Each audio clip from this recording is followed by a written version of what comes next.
ناظرین، آج آپ کے ساتھ میں ہوں سلیم رضوی۔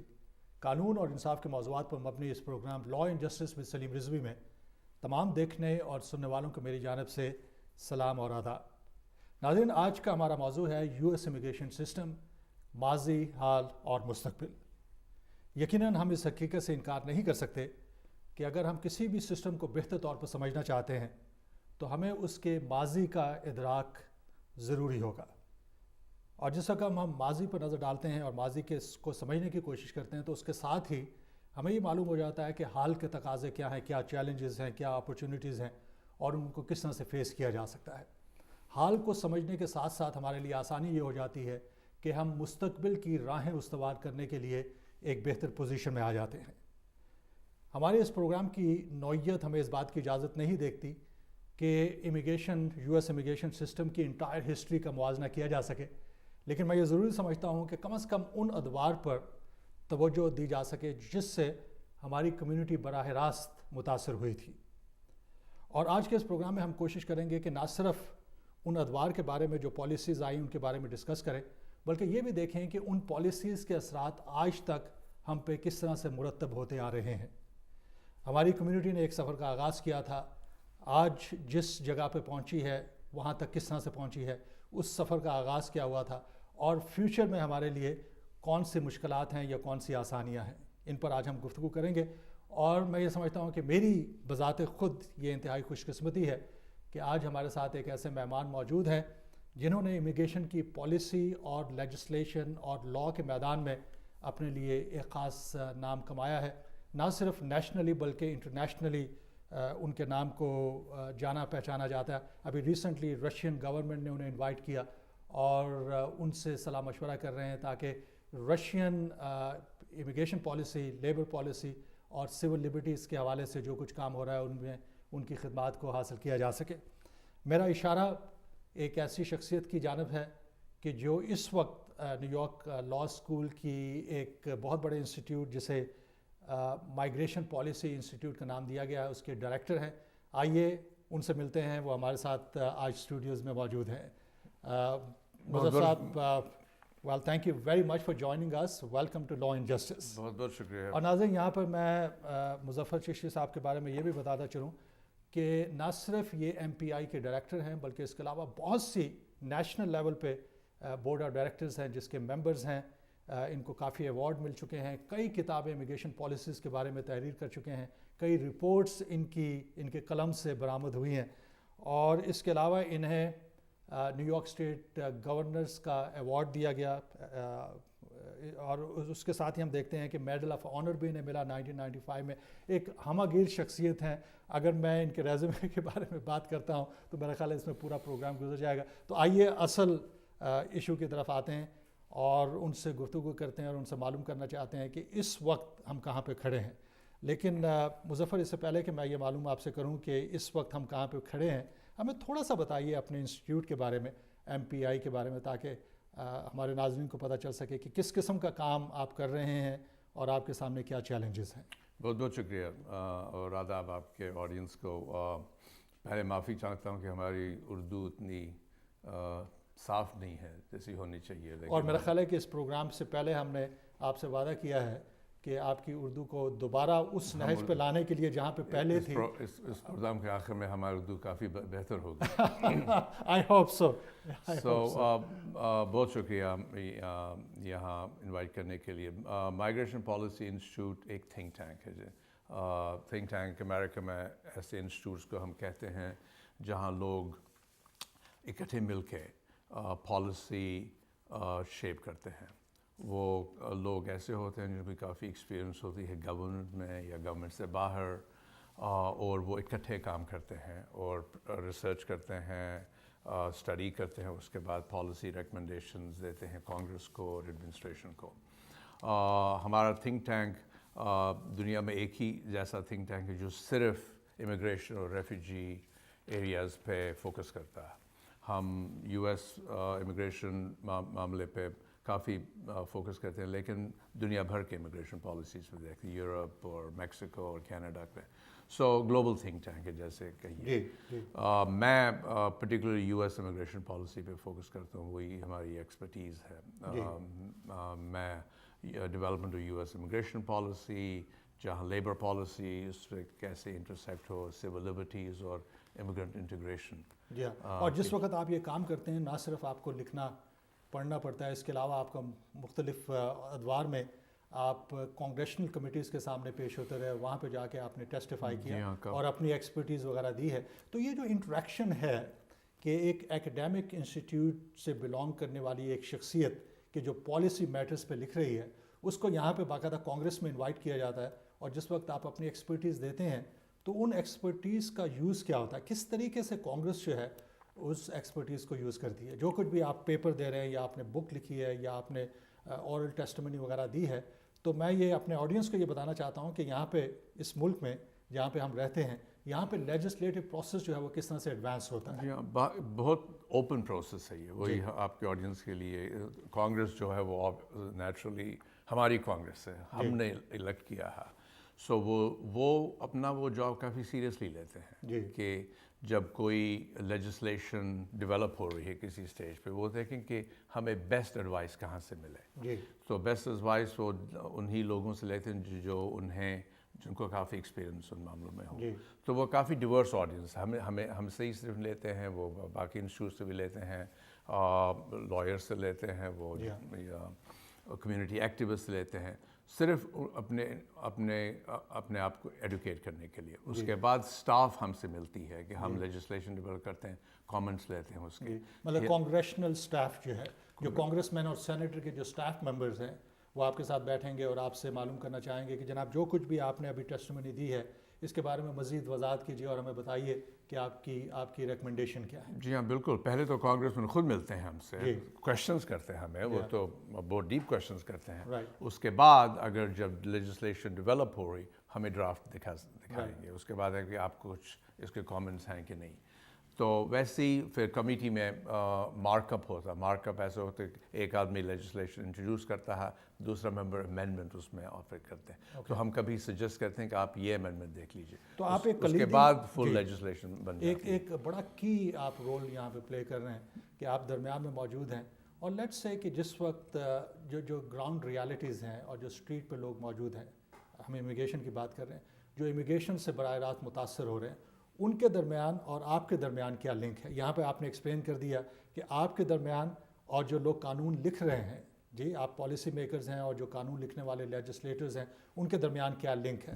لیکن آپ جو پالیسیز ریکمنڈیشن دے رہے ہیں اس کے لیے کیا آپ گراؤنڈ پہ باقاعدہ ریسرچ کرتے ہیں؟ جی ہاں بالکل. یہ ایگزیکٹلی ہماری جب ہم اس تھنک ٹینک میں آئے, لوگوں نے ہمیں لیا کیونکہ ہماری ایکسپیرینس تھی گراؤنڈ ریالٹی میں.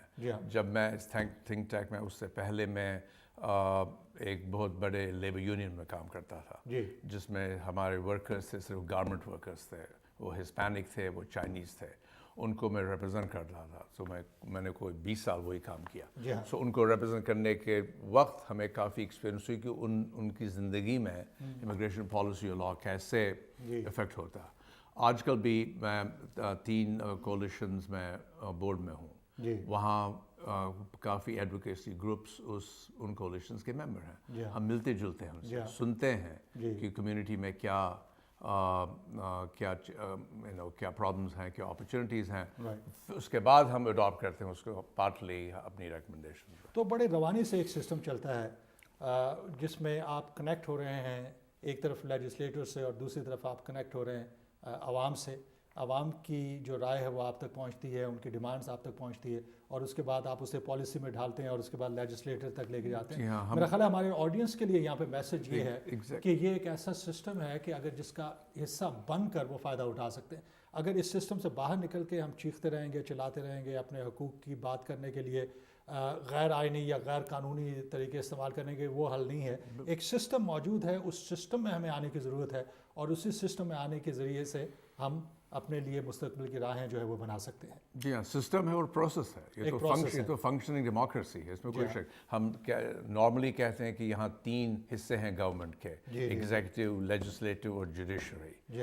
ہم کہتے ہیں کہ یہاں 4 حصے ہیں. جی ہاں کہ یہ جو چوتھواں حصہ ہے اس چوتھویں حصے میں ہم لوگ پبلک انٹرسٹ ہیں پبلک انٹرسٹ ہے, این جی اوز ہیں, وہ آلموسٹ جیسے باقی 3 آپ کے برانچز ہیں وہ آلموسٹ اتنے ہی امپورٹنٹ ہے, کیونکہ ان کا انفلوئنس جو ہوتا ہے 2 برانچز میں کم از کم, اور تیسری برانچ میں جوڈیشری میں وہ اتنا ہی امپورٹنٹ ہے جیسے تیسری برانچز ہے. مظفر میں دیکھ رہا ہوں کہ آپ نے بہت سے پیپرز لکھے, بہت سے بک لکھے, لیکن میرا خیال ہے کہ آج کے اس پروگرام کی نوعیت کے اعتبار سے ہم اپنے آپ کو لیٹ سے کہ 10 سال 12 سال تک کے لیے مقید کرتے ہیں. ہم 9/11 کے بعد کی پالیسیز کا ڈسکس کرنا چاہتے ہیں, ادروائز ہمارے پاس اتنا وقت نہیں ہوگا کہ ہم ان تمام پالیسیز کو ڈسکس کر سکیں. مجھے یہاں پہ آپ نے ایک رپورٹ لکھی, اس کا نام تھا through the prism of national security major immigration policy and programmes and their changes in the decade since 9/11. اس کے بعد ریسنٹلی آپ نے انفورسمنٹ کے بارے میں بات کی ہے, اور اس کے بارے میں بھی ایک رپورٹ آئی اور ایک بک آئی ہے جسے بہت پسند کیا جا رہا ہے اور لوگ اس پہ توجہ دے رہے ہیں, خاص طور پہ کانگریس میں بیٹھنے والے لوگ. تو میرا خیال ہے کہ آج کی ڈسکشن کے لیے اگر ہم اس پروگرام کو 3 حصوں میں تقسیم کر لیں کہ 9/11 کے بعد یو ایس امیگریشن سسٹم کا امپیکٹ کیا تھا. نمبر 1 انفورسمنٹ پہ, نمبر 2 سول لبرٹیز پہ, اور نمبر 3 لیگلائزیشن جس کا ہم خواب دیکھ رہے ہیں, اور ہوپ فلی یہ خواب جو ہے وہ تکمیل تک پہنچے گا. تو میرا خیال ہے انفورسمنٹ سے شروع کرتے ہیں, جو آپ کا ریسنٹ سبجیکٹ بھی ہے, جس کے بارے میں آپ کی بک بھی آئی ہے. تو مجھے یہ بتائیے کہ 9/11 میں جس وقت انفورسمنٹ پالیسی شروع ہوتی ہیں, اور اس میں ہم دیکھتے ہیں کہ پیٹریٹ ایکٹ آتا ہے, اس میں ہم دیکھتے ہیں کہ مسلمانوں کو اور خاص طور پر عراقیوں کو جو ہے اریسٹ کیا جاتا ہے, وہاں پہ ان لافل سرویلنس ہوتی ہے, وہاں پہ لوگوں کو ڈیٹین کیا جاتا ہے, جہاں پہ جو پولیٹیکل اسائلم سیکرز تھے ان کے لیے مشکلات اور پلوتھرا آف ایشوز جو ہمارے سامنے آتے ہیں. میرا خیال ہے ایک جگہ پہ انہیں مکمل طور پہ لکھا بھی نہیں جا سکتا. تو لا انفورسمنٹ کے حوالے سے 9/11 کے بعد جو پالیسیز بنتی ہیں, جو ان کے اثرات ہیں, کیا آپ یہ سمجھتے ہیں کہ وہ پالیسیز ابھی بھی اتنی سخت ہیں جو 9/11 کے فوراً بعد تھیں, یا ان میں کوئی لچک آئی ہے, یا اس میں مزید امپرومنٹ ہو سکتی ہے؟ دیکھیں 9/11 تو بہت امپورٹنٹ مائل سٹون تھا, بہت امپورٹنٹ, کافی چینج ہوئی 9/11 کے بعد, لیکن کافی یہ جو چینجز ہم آج دیکھ رہے ہیں وہ کانگریس نے انیکٹ کی تھی 9/11 سے پہلے. وہ کافی لاز تھے, کافی پروگرام, لیکن ان کو کانگریس نے فنڈنگ نہیں دی تھی. 9/11 کے بعد ان کی نئی جان آ گئی, جیسے آپ سمجھ لیجیے, وہی کافی فرق ہے. ہم اس 9/11 اور کے بارے میں یہ بھی کہنا چاہتے ہیں کہ جب 9/11 ہوا تو پہلے گڈ نیوز کہ لوگوں کو خیال تھا کہ اس کے بعد 9/11 اتنا امپورٹنٹ ایونٹ ہے کہ امیگریشن بالکل ختم ہو جائے گی. کانگریس کہی امیگریشن بند کر دیں گے ہم, کیونکہ وہ سب 17 جو ٹیررسٹ تھے وہ سب فورن بورن تھے, یا کم از کم عرب. ریئلسٹکلی ایسا پاسبل تھا؟ بالکل لوگ بالکل سیریسلی کہہ رہے تھے کہ رسپانس ہونا چاہیے کہ کم از کم کچھ دنوں کے امیگریشن بند ہونی چاہیے. اچھا, یہ بڑا امپورٹنٹ ایشو ہے, میں چاہوں گا اس پہ مزید میں ٹائم ڈیووٹ کر سکوں. یہاں پہ ہم ایک چھوٹی سی بریک لیتے ہیں.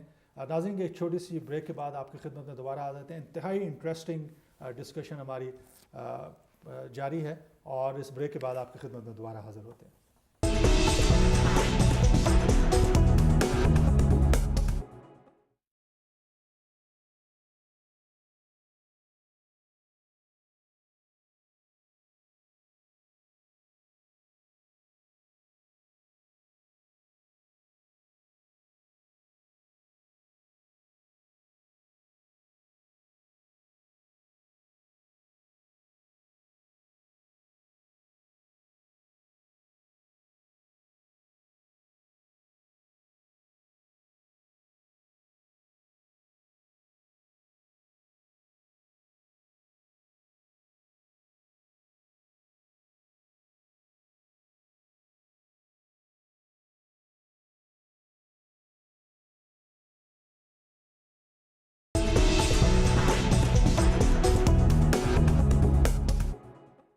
ناظرین, welcome back to law and justice. وقفے سے پہلے آج ہمارے اسٹوڈیوز میں بات ہو رہی ہے نیو یارک لا اسکول کی مائیگریشن پالیسی انسٹیٹیوٹ کے ڈائریکٹر مظفر چشتی سے, اور ہم ان سے یو ایس امیگریشن کی ہسٹری کے بارے میں بات کر رہے ہیں, اور ہم یہ دیکھنے کی کوشش کر رہے ہیں کہ ماضی میں کیا ہوا اور مستقبل میں ہمیں اس امیگریشن پالیسی سے کیا نقصانات ہو سکتے ہیں اور کیا فوائد ہو سکتے ہیں.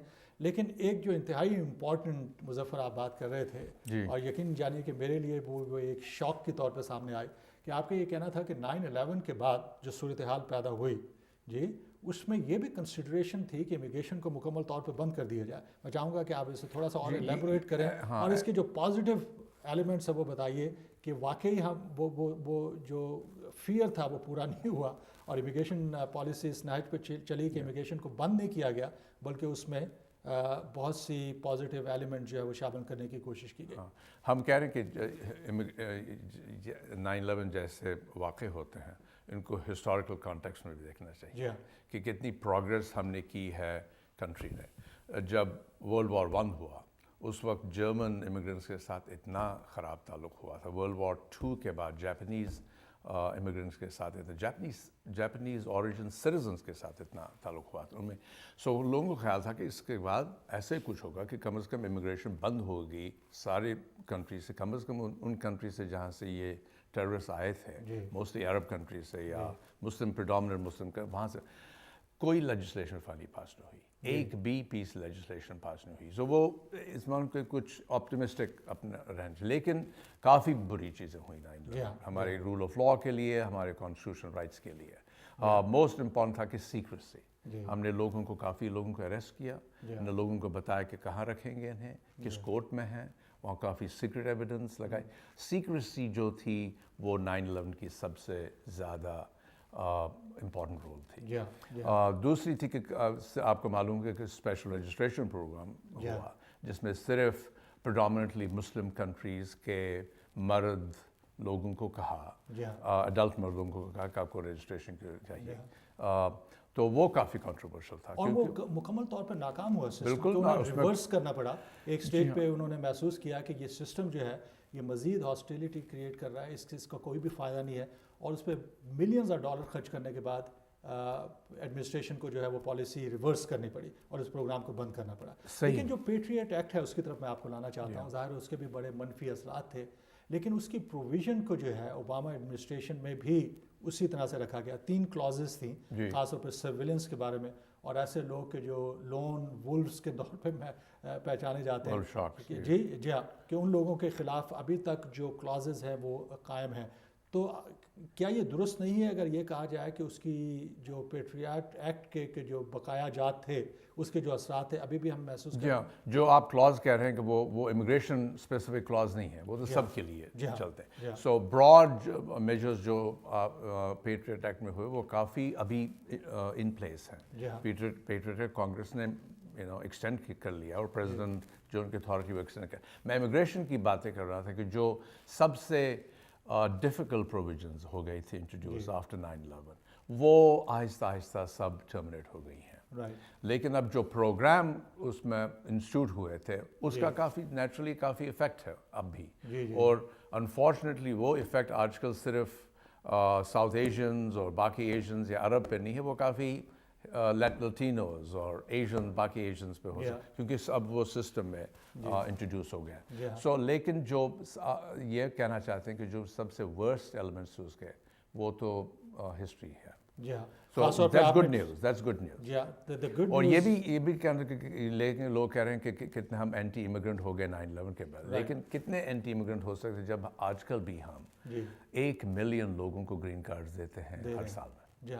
لیکن دوسری اسپیکٹرم پہ جو لوگ ہیں وہ یہ دیکھ رہے ہیں کہ اپروکسیمیٹلی 4 ملین لوگوں کو جو ہے ڈپورٹ کیا گیا. میں یہ بات کر رہا ہوں تقریباً 2-3 دہائیوں کی, 1990 سے اگر تو اپروکسیمیٹلی 4 ملین لوگوں کو جو ہے ڈپورٹ کیا جاتا ہے, اور ابھی گزشتہ سال میں تقریباً 400,000 لوگوں کو جو ہے ڈپورٹ کیا گیا ہے. اور اس پہ جو پیسہ خرچ کیا جا رہا ہے اگر آپ پیچھے چلے جائیے تو ہمیں یہ نظر آتا ہے کہ اس پہ تقریباً کوئی $200 بلین خرچ کیے گئے, یہ جو ڈپورٹیشن انفورسمنٹ کی جو پالیسیز تھی. اور گزشتہ سال جو ہے تقریباً 17 یا 18 بلین ڈالر جو خرچ کیے گئے ہیں.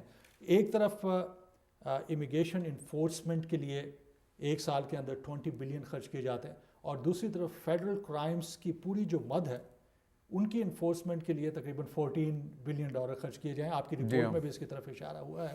تو اتنا پیسہ جو خرچ کیا جا رہا ہے انفورسمنٹ پہ, آپ کے تجزیے کے مطابق کیا اس پیسے کو لیگلائزیشن کے لیے اگر استعمال کیا جائے تو اس کے زیادہ پازیٹیو اثرات نہیں ہوں گے؟ بہت شکریہ، آپ نے ہمارے رپورٹ کو اچھی طرح سمرائز کیا. آپ کی رپورٹ بڑی کمپریہنسو تھی اور آپ کی رپورٹ بڑی جاندار ہے. جی ہمارے رپورٹ کافی ہم نے یہ رپورٹ کافی وقت اس میں خرچ کیا، کیونکہ ہمارا یہ اس لیے کہ کنٹری میں پرسیپشن ہے کہ امیگریشن آؤٹ آف کنٹرول ہے.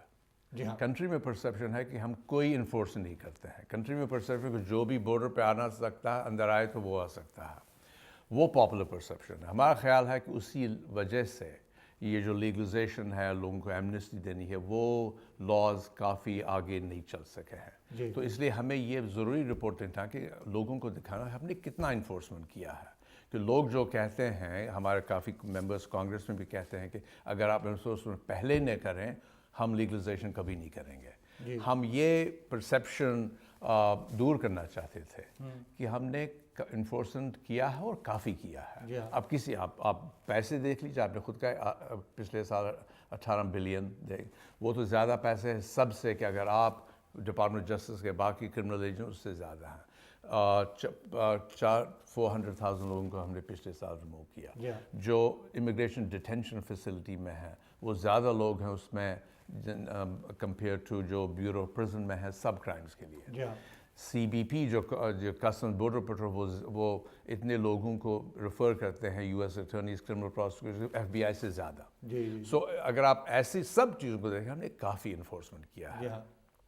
اب اس سے یہ اچھا یوز ہے ہمارے پیسے کا نہیں، وہ اس میں اوپینین ڈفر ہوگی، ڈفرینٹ اوپینین ہے. لیکن اس پہ کرٹیسزم بھی ہوا ہے، خاص طور پہ اوباما ایڈمنسٹریشن پہ بھی یہ کرٹیسزم ہوا کہ جناب آپ لوگوں کو متاثر کرنے کے لیے آپ یہ کہہ رہے ہیں کہ جناب تقریباً 400,000 لوگوں کو جو ہم نے یہاں سے ڈپورٹ کیا. لیکن اس کی حقیقت یہ ہے کہ اس میں سے میجورٹی ان لوگوں کی تھی کہ جو بارڈر پہ آئے اور ملک میں انٹر ہونا چاہ رہے تھے، خاص طور پہ میکسیکو سے بارڈر پہ وہ آئے، بارڈر کے ذریعے سے داخل ہونا چاہ رہے تھے اور وہیں سے انہیں واپس بھیج دیا گیا.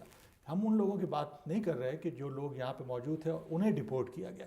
تو میرا خیال ہے کہ ہیومن رائٹس کے پرسپیکٹیو سے تو مجھے اچھا لگتا ہے کہ یہاں سے زیادہ لوگ ڈپورٹ نہیں ہوئے ہیں. لیکن لا انفورسمنٹ ایجنسی کے حساب سے یہ ایک بڑی تعداد ہے اور وہ اسے اپنی اچیومنٹ کے طور پہ جو ہے وہ پیش کرتے ہیں. جی ہاں، پہلے پریزیڈنٹ اوباما کے بارے میں لوگ کہتے ہیں کہ اس نے یہ لوگوں کو دکھانا چاہتے تھے کہ میں ٹف ہوں، پریزیڈنٹ بش سے ٹف ہوں. لیکن ہمارا خود یہ اس میں ویو ہے کہ آج کل جو بھی پریزیڈنٹ ہو، جو مشینری ہم نے بنائی ہے امیگریشن کی، انفورسمنٹ کی، کوئی بھی پریزیڈنٹ ہو اتنے ہی لوگ ریموو ہوں گے ہر سال، اتنے ہی لوگ ڈیٹینشن میں ہوں گے.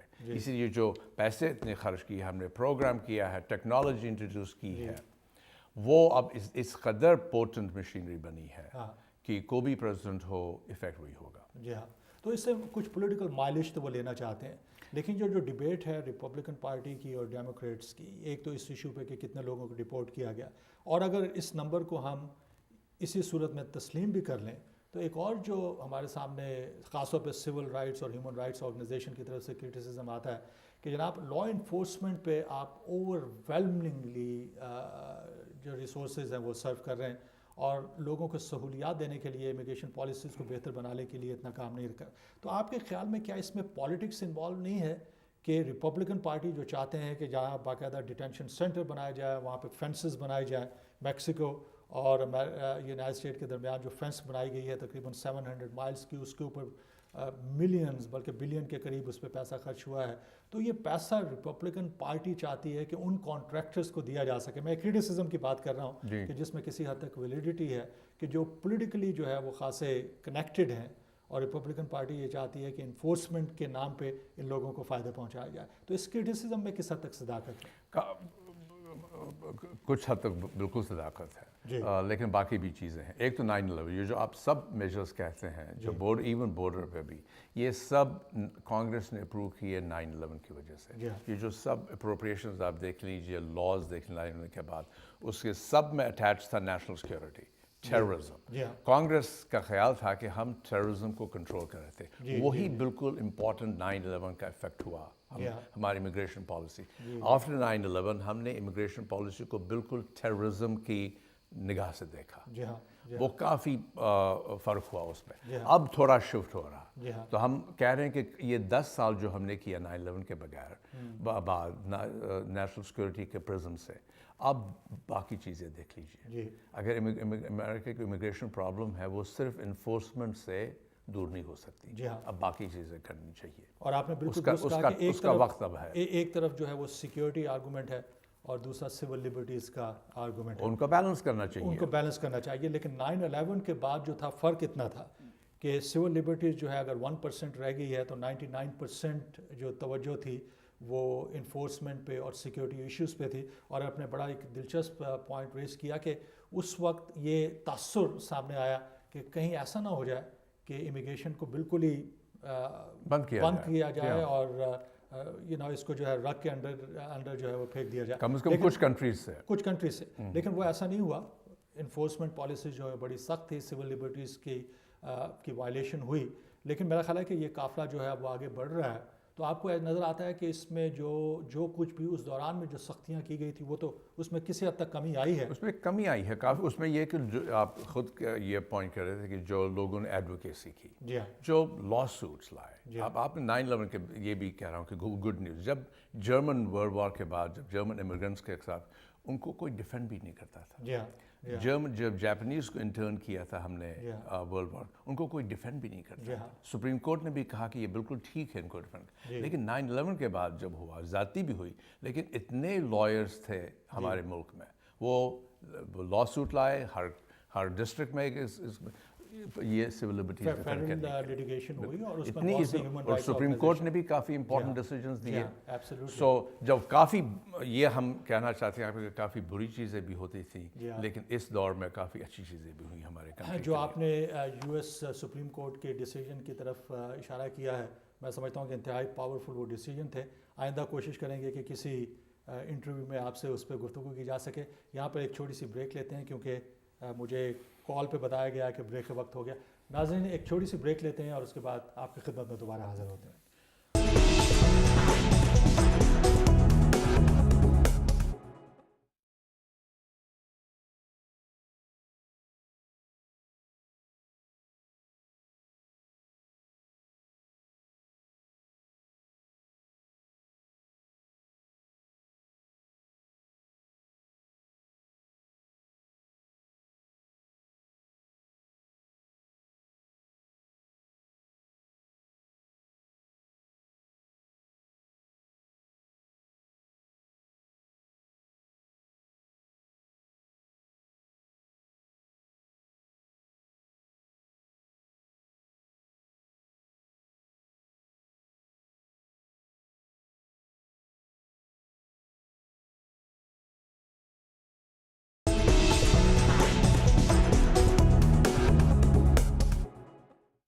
ناظرین welcome back to law and justice. وقفے سے پہلے ہم گفتگو کر رہے تھے US امیگریشن سسٹم کے بارے میں, اور ہم دیکھنے کی کوشش کر رہے تھے کہ 9/11 کے بعد ہمارے سامنے کیا چیلنجز تھے, اور ان چیلنجز کا موازنہ کرنے کے لیے ہم نے انفورسمنٹ کے حوالے سے اور سول لبرٹیز کے حوالے سے ایک بین الاقوامی محقق مظفر چشتی صاحب سے ہم نے گفتگو کی, اور اس گفتگو کو ہم جاری رکھنا چاہتے ہیں.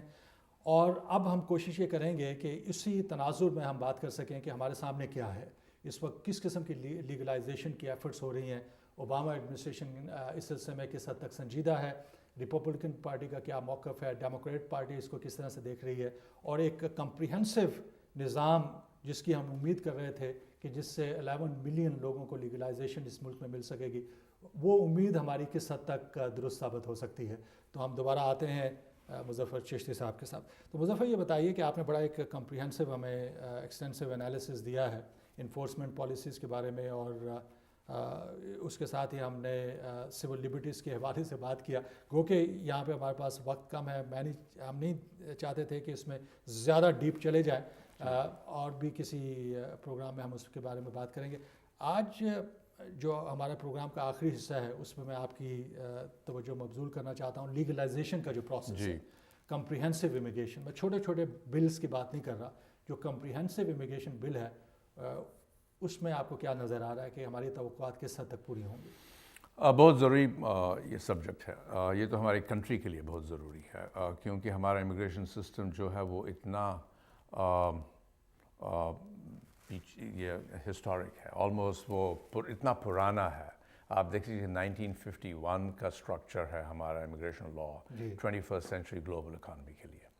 اب ہم کام نہیں کر رہا، اسی لیے ہم کہتے ہیں کہ اس کو بروکن امیگریشن سسٹم ہے. اس کی دو امپورٹنٹ کمپوننٹ ہے اس کے.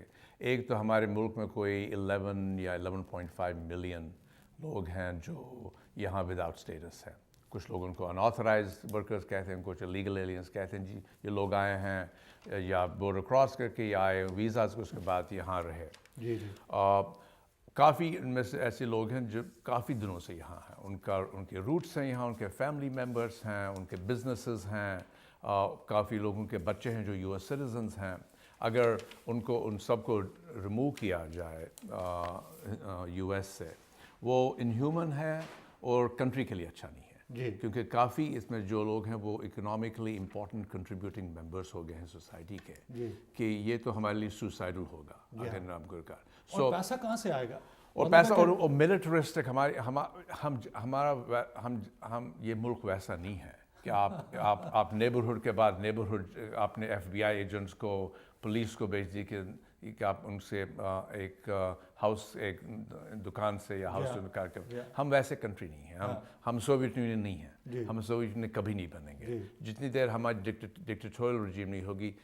سول لبرٹیز جہاں پروٹیکٹ ہو سکتی اتنی کہ ان لوگوں کو ویسے ریموو کرنا بہت مشکل ہے. کمپرومائزز ہو سکتے ہیں، ان کمپرومائز ہو سکتا ہے، اب کمی ہو سکتی ہے لیکن کمپلیٹلی انہیں بینش نہیں کیا جا سکتا. بالکل نہیں کبھی کر سکتے. اور بہت کافی سوشلی، اکنامکلی، پولیٹیکلی بہت کاسٹلی ہوگا.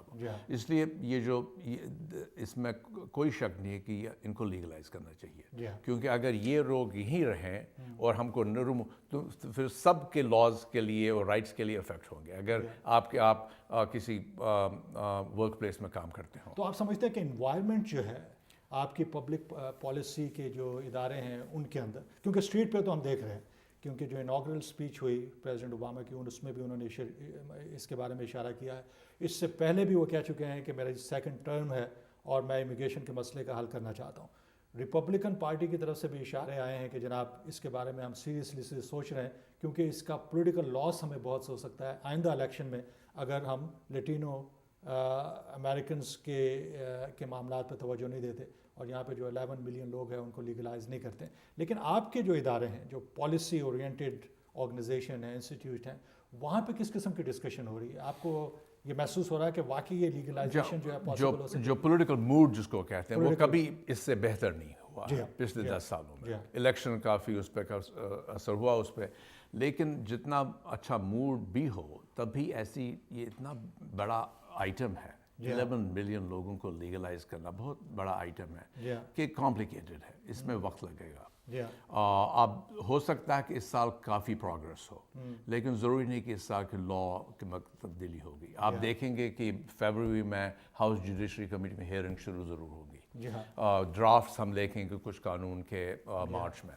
ہو سکتا ہے کہ سینٹ اگست تک بل اپروو بھی کر دے. تو اس کے بارے میں آپ کچھ پریپریشن کر رہے ہیں؟ کیونکہ مجھے پوری I'm pretty sure کہ آپ کو لازمی طور پہ وہ انوائٹ کریں گے اور مختلف کانگریشنل کمیٹی میں. ہم بالکل پریپریشن. اب یہ ہے کہ یہ آپ کہہ رہے ہیں کہ کتنا بڑا یہ ہوگا سرکل. نہیں بڑے کے علاوہ میں ایک خاص بات آپ سے پوچھنا چاہ رہا ہوں. جی بتائیے. اور وہ میں یہ بات پوچھنا چاہ رہا ہوں کیونکہ یہ انسائڈ انفارمیشن ہے. جس وقت بھی آپ پبلک پالیسی پہ کام کر رہے ہیں تو آپ تمام چیزیں جو ہے وہ سامنے دکھانا نہیں چاہتے ہیں، لیکن ہمیں تھوڑے سے ہمارے ناظرین کو یہ بتائیے کہ جس وقت آپ اس پہ ڈسکشن کر رہے ہیں، جو بھی تیاری یہ کر رہے ہیں، مارچ میں آپ جائیں گے اور ان کے سامنے جا کے اپنے پوائنٹ پیش کریں گے، تو آپ کی کیا ریکمنڈیشن ہوگی کہ واقعی 11 ملین لوگوں کو ایک کمپریہنسو امیگریشن بل کے ذریعے سے فوری طور پہ لیگلائز کر دیا جائے یا سٹیپ بائی سٹیپ اس معاملے کو آگے بڑھایا جائے؟ یہ تو اس کو تو گریپل کرنا ہمیں. اس میں کوئی تقدیر نہیں ہے. اس میں تو ایک ہی وقت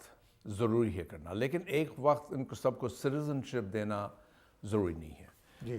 تو یہ جو سٹیزن شپ سے مراد یہ کہ ان کو گرین کارڈ دینا ضروری نہیں پہلے تو گرین کارڈ تو سب کو ملنا چاہیے. جی ہاں. لوگ اب ڈبیٹ یہ آپ دیکھ لیجیے اس پہ ہوگا کہ اگر ہم کو لیگلائز کریں، ان کو لیگل سٹیٹس دیں ٹھیک ہے تاکہ یہ ٹریول کر سکتے ہیں, تاکہ یہ کام لیگل. جناب ہمیں ٹیمپریری اسٹیٹس بھی دیجیے, منظور ہے جی کافی تو کہیں گے ہمیں آپ ہمیں کچھ بھی دے دیجیے, ہمیں یہاں لیگل کیجیے. ہمیں لیگل ریپبلکنز کافی تیار ہیں اس کے لیے, اچھا ٹیمپریری اسٹیٹس کے لیے کچھ لیگل. دا پرابلم ہے کہ اس کے بعد ان کو گرین کارڈ سب کو ملنا چاہیے کہ نہیں.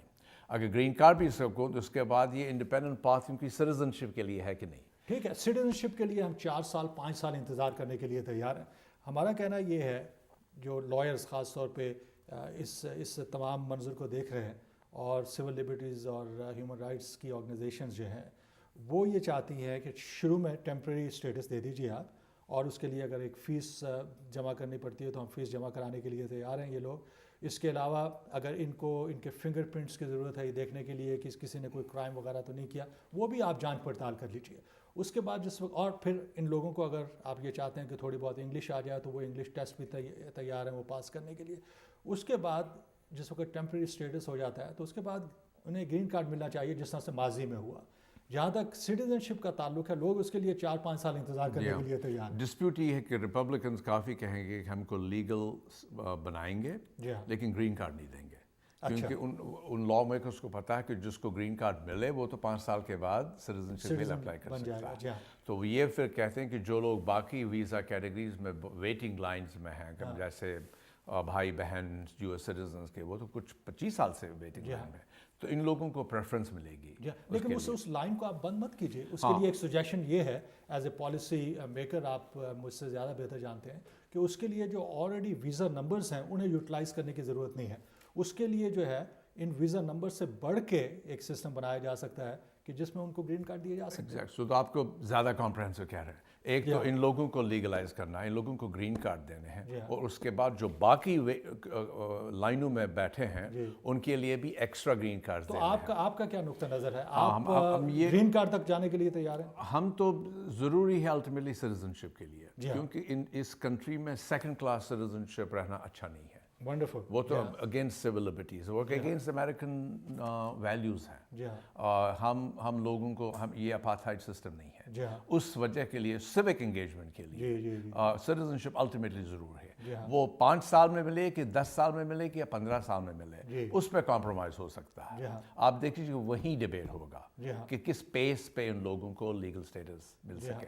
سو وہ ایک امپورٹنٹ چیز ہونی چاہیے. لیکن اگر ہم صرف لوگوں کو ایمنسٹی دیں یا لیگلائزیشن دیں اور فیوچر امیگریشن کے لیے کچھ نہ کہیں, پھر تو ہم 10 سال کے بعد بالکل ہی ہوں گے.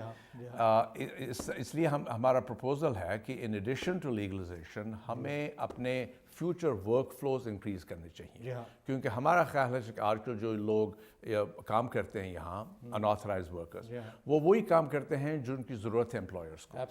سپلائی اینڈ ڈیمانڈ بہت اچھی طرح ملتا ہے, لیکن آج کل صرف لیگل چینلز نہیں ہیں, اس لیے انلیگل چینلز یوز کرتے ہیں اسی سپلائی اینڈ ڈیمانڈ کے لیے. فیوچر میں ہم نے کہنا ہے کہ لیگل چینلز انکریز کرنی چاہیے. اگر ہم لیگل چینلز انکریز کریں, وہ جو لائنز میں بیٹھے ہیں پیچھے وہ بھی کلیئر ہوں گے, اور فیوچر نیڈز کے لیے, ورکر نیڈ کے لیے جو آئیں وہ بھی لیگل نیڈ سے آئیں, تو تب انلیگل امیگریشن کم ہوگی. اگر آپ 10 سال کے بعد ہم یہی بحث کریں, اس وقت لیگل امیگریشن کم ہوگی. آپ نے سپلائی اور ڈیمانڈ کی بات کی, اور اس کا ایک اور عنصر یہ بھی ہے کہ انفورسمنٹ پہ اتنے جو پیسے خرچ کیے گئے ہیں, جس کا ہم نے شروع میں ذکر کیا تھا, کہ اگر آپ کی انفورسمنٹ جو ہے وہ سالڈ ہے, جس پہ اتنے $1 بلین جو خرچ کیے جا سکیں, تو آپ اپنے بارڈرز کو کنٹرول کر رہے ہیں اور اس کے ساتھ جو ہے سپلائی اور ڈیمانڈ کے مسئلے کو آپ قابو میں لا رہے ہیں, اور اس کے بعد اگر آپ امیگریشن کھول دیتے ہیں تو I think it's a win-win situation. It's a win-win. That's why it's a comprehensive approach. It's a comprehensive approach. اگر یہ تینوں چیز اکٹھے کرنی چاہیے, اسی لیے انفورسمنٹ بھی ضروری تھا, کیونکہ اب لوگوں کو یقین ہے کہ ہم نے ایسا سسٹم کیا ہے کہ جو کچھ روبسٹ ہے. اب میکسیکو سے لیگل امیگریشن آلموسٹ اتنی کم ہوئی جو 40 سال سے نہیں ہوئی ہے. سو لوگوں کو کانفیڈنس ہوئی ہے کہ ناؤ ہم تیار ہیں باقی چیزوں کو لینے کی, اور باقی چیز یہی ہے کہ ان کو لیگلائزیشن ہونا چاہیے اور ہمیں فیوچر فلوز بنانے چاہیے. اور جس وقت لیگلائزیشن کا پروسیس شروع ہوگا تو میرا خیال ہے کہ اس وقت بہت سی سول رائٹس کی پروٹیکشن بھی لوگوں کو حاصل ہوں گی, کہ ایک طرف اگر لوگوں کو لیگلائز کرنے کی کوشش کی جا رہی ہے تو میں نہیں سمجھتا کہ اسی دوران میں ڈیپورٹیشن کا پروسیس جو ہے اس کو جاری رکھا جائے گا. اگر آپ لیگلائزیشن کر رہے ہیں تو اس میں تو پھر ڈیپورٹیشن کا سوال پیدا نہیں ہوتا, پھر تو لوگوں کو ڈیپورٹ نہیں ہونا چاہیے. جو بھی لوگ اس ملک میں موجود ہیں ان کے لیے لیگلائزیشن کا راستہ وہ نکالیں گے. اور میرا خیال ہے کہ اس میں کٹ آف ڈیٹ بھی وہ مقرر کریں گے. جناب آج سے جو 1 سال پہلے تک لوگ یہاں پہ آ چکے ہیں انہیں لیگلائزیشن ملنی چاہیے, یا 5 سال پہلے تک جو لوگ یہاں پہ آ چکے ہیں انہیں لیگلائزیشن ملنی چاہیے. تو اس کے بارے میں کچھ کلیئرٹی ہمارے سامنے آئی ہے یا ابھی تک اس ایشو کے اوپر ڈسکس نہیں کیا؟ جب 1986 میں ہم نے یہ کیا تھا, دی اونلی ٹائم ہم نے لیگلائزیشن کیا ہے اس کا, اس وقت تو 5 سال ویٹنگ پیریڈ تھا. اور میں اسی دوران لائر ایکسپیرینس میں نے گین کی. اس میں پرابلم تھی کہ 5 سال بہت زیادہ ہے, کیونکہ جب کافی لوگ پھر سسٹم سے باہر رہے اور وہی پھر پول بنا ہمارے کرنٹ الیگل ایلین پاپولیشن کا. 5 سال کافی زیادہ ہے ہمارے لیے, کہ جتنا یہ ڈیٹ جو ہے وہ ڈیٹ آف انیکٹمنٹ کے اتنے نزدیک ہونا چاہیے جتنا پاسبل ہے. جی ہاں, کیونکہ اگر اس کو پرابلم ہینڈل کرنی ہے پھر ساری پرابلم ہینڈل کرنے کو, اگر آپ کہہ رہے ہیں کہ جناب 5 سال پہلے جو لوگ آئے تھے انہیں لیگلائز کیجئے, آپ تو پرابلم کریں گے لیکن تھوڑا سا پرابلم وہیں رہے گی, وہ ویکیوم رہ جائے گا نا. تو 5 سال کے دوران جو لوگ آئے ہیں وہ پھر بھی ایک ویکیوم کے اندر رہیں گے, پھر انہیں کیا کریں گے؟ ہاں, وہ تو نیوکلیس بنے گا پھر الیگل امیگریشن کے لیے. مظفر, تھینک یو ویری مچ, آپ نے ہمیں جوائن کیا, آپ کی گفتگو اتنی انلائٹنڈ تھی. اور پروگرام کے شروع میں جو ہم نے آپ سے وعدہ کیا تھا کہ by the end of this show آپ کی اردو جو ہے ماشاءاللہ بڑی پالش ہو کے سامنے آ جائے گی. میرا خیال ہے کہ وہ میرا وعدہ پورا ہوا اور آپ نے اسے ثابت کیا. آپ وہ کہیں کہ آڈینس کیا کہے گی آپ کو, وہ دوسری بات. آڈینس سے جس وقت ہمیں فیڈ بیک ملے گا یقیناً آپ تک ریلیٹ کریں گے. ناظرین, آپ نے ہمارا یہ پروگرام دیکھا اور مظفر شیشی صاحب کا یہ کہنا ہے کہ انہیں اس پروگرام کے بارے میں فیڈ بیک چاہیے. آپ اسکرین پہ ای میل ایڈریس دیکھیں گے, ہمیں فیڈ بیک بھجوائیے, کیونکہ آپ کے فیڈ بیک کے ذریعے سے ہی ہم اس پروگرام کو بہتر بنا سکیں گے. آپ نے دیکھا کہ اس شو میں ہم نے کوشش کی کہ دیکھا جا سکے کہ یو ایس امیگریشن سسٹم کے کانٹیکس میں ہم نے کہاں سے سفر شروع کیا تھا, آج ہم کہاں تک پہنچ چکے ہیں, اور مستقبل میں ہمارے لیے کیا اپرچونیٹیز ہیں اور کیا چیلنجز ہیں. اسی قسم کے پروگرام انشاءاللہ آئندہ بھی آپ کی خدمت میں لے کر حاضر ہوتے رہیں گے. ایک دفعہ پھر آپ کو یاد دہانی کرانا چاہتا ہوں کہ اپنی فیڈ بیک ہمیں ضرور بھیجیے گا. آئندہ ہفتے تک کے لیے سلیم رضوی کو اجازت دیجیے. خدا حافظ. جی, thank you very much again.